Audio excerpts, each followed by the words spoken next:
Hey guys, welcome back to my channel. Before we dive into the video, make sure to subscribe and ring the bell icon. Let's dive in. The night began like any other weekend social event. A gathering of friends, coworkers, and acquaintances at a lavish dinner party thrown by one of my wife's colleagues. The music was mellow, the lighting dim, and laughter filled every corner of the room. I was standing near the bar chatting with a friend from work when I caught sight of Emily, my wife, across the room. She looked stunning, dressed in a red silk dress that shimmered under the lights. What if one joke at a party ended your marriage in seconds? But what caught my eye wasn't her beauty. It was how she was behaving. She stood far too close to a man I didn't recognize, her hand brushing his arm every time she laughed. His body language screamed confidence. And hers, well, it screamed invitation. I felt something twist inside me. A mix of anger and disappointment. I'd seen this before. The lingering touches, the secret smiles, the whispers disguised as jokes. But what if walking away was the only way to get your power back? I told myself to breathe, to stay calm, to not make a scene. But every second I watched her, I realized the woman I loved wasn't the same one who used to hold my hand like I was her whole world. When I finally approached her, she looked startled, but quickly masked it with a grin. "Hey babe," she said cheerfully, as if nothing was wrong. "This is Nick. He's new at work." Nick turned to me with an easy smile. The kind men wear when they know they've crossed the line and don't care. "Nice to meet you," he said, extending his hand. I shook it. Firm, cold, deliberate. Emily giggled, resting her hand lightly on his shoulder. "Relax," she said, her tone teasing. "We were just talking about how harmless flirting keeps things fun." The people around us laughed, thinking she was being playful. But I didn't laugh. I looked at her, really looked. The smirk, the arrogance, the way she loved the attention.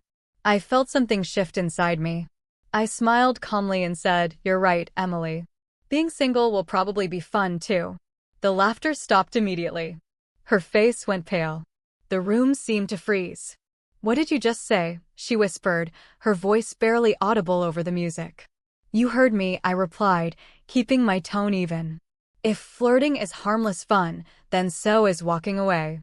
Nick shifted uncomfortably, suddenly very interested in his drink.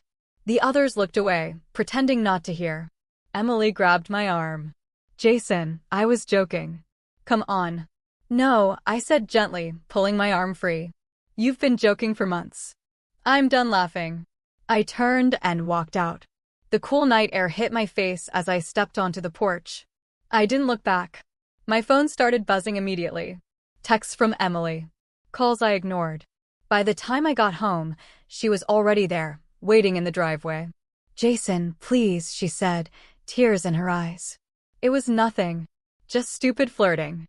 I stopped at the door. "Nothing?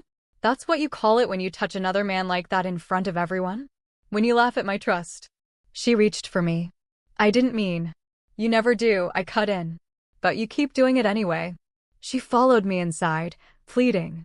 "I'll stop. I'll change. Just don't throw away everything we've built." I turned to face her. "Emily, we built this on respect. You tore that down piece by piece. I'm not throwing anything away." "You did." She sank onto the couch, sobbing. I went to the bedroom and started packing a bag. Not everything. Just enough for a few days. "Where are you going?" she asked, voice breaking. "To a hotel," I said. "I need space to think." She begged me to stay, to talk, to give her another chance. But I'd heard it all before. The promises, the tears, the temporary changes that never lasted. I left that night. The next morning, she bombarded me with messages. "I'm sorry." "I love you." "Come home." I didn't reply. Each message felt like a replay of the same lie I'd heard 100 times before. She didn't miss me. She missed the comfort of knowing I'd always take her back. The truth was, she'd stopped respecting me long before that party. That night just gave me the courage to stop pretending we still had something worth saving.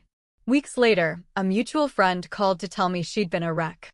"She doesn't talk to anyone," he said. "Keeps asking if you're really gone for good."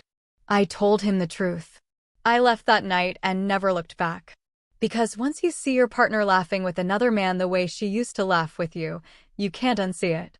It changes something deep inside you, something you can never get back. A month later, she showed up at my door. She looked exhausted. Dark circles under her eyes, makeup smudged, voice trembling. "Jason, please," she said. I was stupid. I took you for granted. I'll do anything to fix this. I listened quietly, my arms crossed. "You want to fix this?" I said softly. "You can't fix what you destroyed by choice." She broke down, crying, grabbing my hand, but I gently pulled it away. "Emily, you didn't lose me at that party. You lost me every time you laughed at my trust." I closed the door that night for good. There was no anger left in me, just peace. In the months that followed, I rebuilt myself. New city, new job, a quiet apartment where I could finally breathe. Sometimes I'd think about her and that night at the party. I'd picture her face going pale when I said, "Being single will be fun too." That moment, that silence said more than any argument ever could. Now, when people ask me what happened between us, I don't tell them the whole story. I just smile and say, she thought flirting was harmless fun. I thought self-respect was too. And if I'm being honest, I've never felt more alive since I chose the latter.